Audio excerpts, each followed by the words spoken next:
Poser la question de comment vous vendre et de comment faire la différence au travers de vos CV, particulièrement en cette période de crise sanitaire liée au coronavirus où le marché de l'emploi est complètement saturé.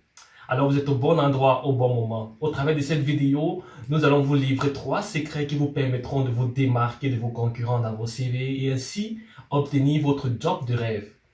Mon nom c'est Christian Wabo, je réside en Allemagne depuis plus d'une dizaine d'années et j'y travaille aussi.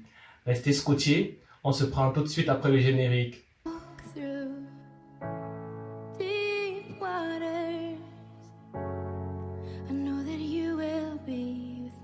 Alors, me voici de nouveau et on passe tout de suite au premier secret. Le premier secret, c'est ce que j'appelle le principe de la vitrine d'exposition. C'est quoi le principe de la vitrine d'exposition? C'est simple. Quand vous allez dans des grands magasins, dans de grandes surfaces, vous verrez toujours des vitrines où on expose des produits phares susceptibles d'attirer le client dans le commerce en question. Et justement, vos CV sont pour vous justement comme cette vitrine d'exposition où vous devriez ressortir vos produits phares qui sont vos qualités susceptibles d'attirer votre client qui est le recruteur. Et ainsi, vous augmentez vos chances de faire entrer le client afin de mieux vous connaître par un entretien d'embauche. Donc, la question qu'on peut se poser à ce niveau, c'est de savoir quelles sont les qualités et quelles sont les activités à mettre en avant pour pouvoir attirer le recruteur. Pour cela, vous devez lancer un coup d'œil dans l'offre d'emploi, détecter les qualités que le recruteur a besoin et maintenant faire ressortir ces qualités dans vos CV. Bon, je vais prendre un exemple simple.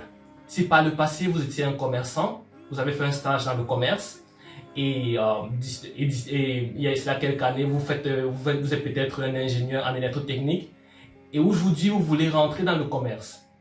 Vous ne devriez pas mentionner ou bien vous ne devrez pas trop mentionner vos activités relatives à ce que vous avez fait dans le domaine de l'électrotechnique, mais vous devez plutôt mentionner vos activités relatives au commerce que vous avez fait par le passé. Donc, il ne s'agit pas dans vos CV de mettre toutes les activités que vous avez déjà eu à faire, mais vous devez mentionner et mettre en avant les activités qui sont relatives à l'offre d'emploi. Le deuxième secret que je m'en vais partager avec vous maintenant, c'est ce que j'appelle la stratégie de croissance.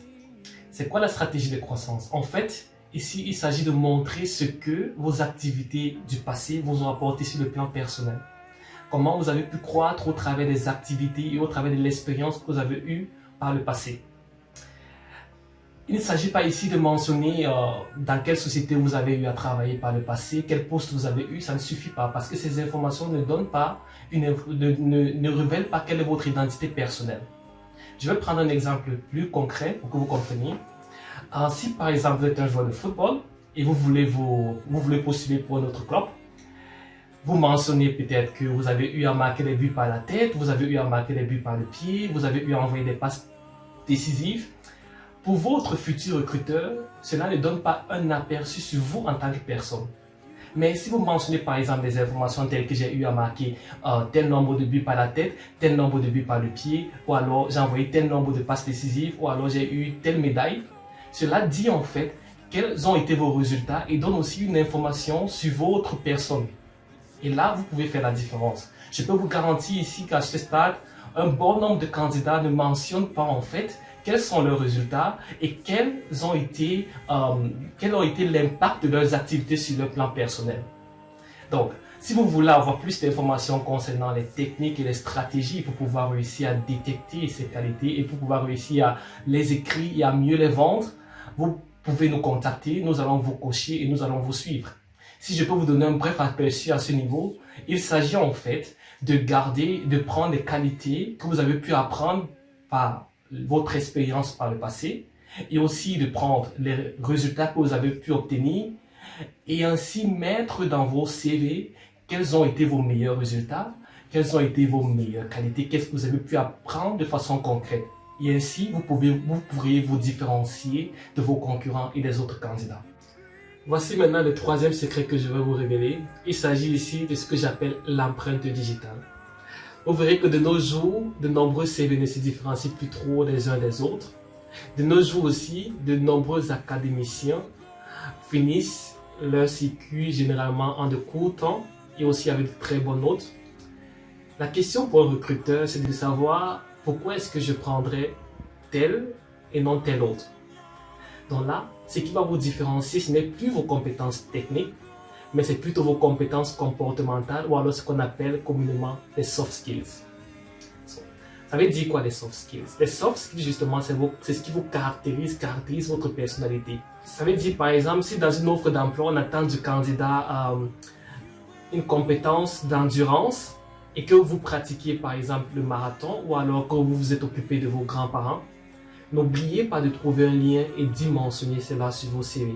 Et ainsi, vous pourriez vous différencier de nombreux autres candidats parce que vous avez personnalisé votre CV. Vous verrez qu'avec les 3 secrets que je vous ai livrés, vous ne pourriez pas utiliser le même CV pour des offres d'emploi différentes. Vous devriez toujours l'adapter à ces offres d'emploi. Et cela sera encore un avantage pour vous parce que le recruteur saura que vous êtes quelqu'un qui change. Vous n'êtes pas quelqu'un qui utilise les mêmes choses, mais vous changez régulièrement vos CV en fonction de l'offre qui est devant vous. Et c'est un point positif pour vous. Si vous voulez avoir plus d'informations sur les stratégies et les méthodes, comment mettre tout cela en place, pensez à nous contacter. Nous sommes là pour vous servir. N'oubliez pas de vous abonner et de cliquer sur la cloche de notification pour ne pas rater nos prochaines vidéos. Restez en santé et que Dieu vous bénisse.